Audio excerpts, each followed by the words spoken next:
You were the first black Miss America, and at that time you were breaking new ground. I mean, where did that was a new thing in those days? I don't think have we seen it since? Oh yeah, there's been how many there's been a times? bunch. I'm not really. I don't follow it that much. I don't follow it either, but I know there's been at least 3 or 4 for sure, if not more. Well, do you think that Barack Obama is catching a lot of flack from the right wing? But there's no one else better to be the first. I mean, well, he's brilliant. He has everything. He's brilliant. He's what he's had to face already, and it's not even a year yet, or not even he's going into his 6th month. Of people shouting in his face. And calling him names. Calling him names, calling him a fascist and a communist, which are the opposites, really. Exactly, and liking him to Hitler. It's amazing how passionate and also very scary for an American to see how divisive it's become. But he is the man to do it because he's graceful, he's articulate, he's just, he's got great class, and he's got courage. But I always say that he would have never been elected if he didn't have everything he needed. It was like, guess who's coming to dinner? Where Sidney Poitier had everything you possibly could want in a man. Exactly. And that would be the only way that he could be accepted as a black guy marrying a white girl. Maureen Dowd, in one of her columns way back now, it's a couple of weeks at this point, she was talking about how she thought that these scurrilous attacks, calling Obama a racist and people showing up with guns at some of these tea parties, etc., was based on the fact that he was black. Do you agree with that? I unfortunately do. You know, I think that there's a lot of unrest, and a lot of people don't want to change.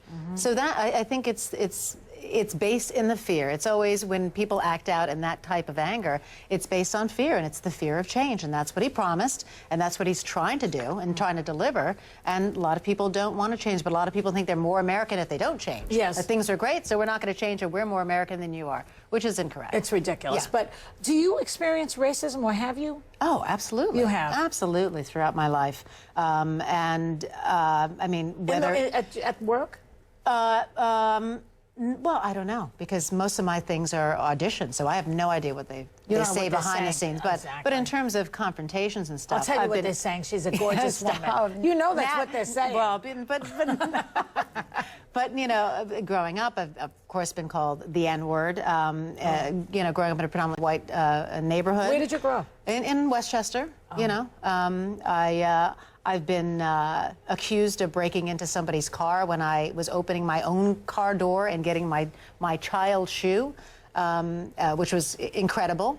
I've had my kids, when they're walking for Halloween, one of my daughters was wearing a beautiful Queen of Hearts dress, and a woman behind her said, "Oh, look at the Queen of Spades." Oh. Yeah, and this is in California, in a very liberal area. Nasty people. Exactly. So it happens very unexpectedly. Does it hurt your feelings? Absolutely. It brings out the lioness. It does? It doesn't hurt. It makes me want to kill. So did you turn around and smack that woman? My husband at the time had to hold me back. He did. I went to the neighbor who I knew this person, and I told her, and I said, if anything happens, you'll know that it was me.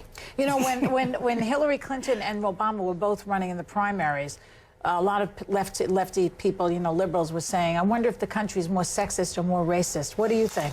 Oh boy. Well, you're both. You're a woman and you're African American. I'm the double of minority. But you're African American. You're Indian American. You're Welsh. You were telling me you're a big mixture. Well, I did the DNA test, and we started breaking down what the background was. It was fascinating, and we're all a mixture of things in this country, which makes our country great. And again, back to who we have leading the country. Yeah. He's a composite of everybody.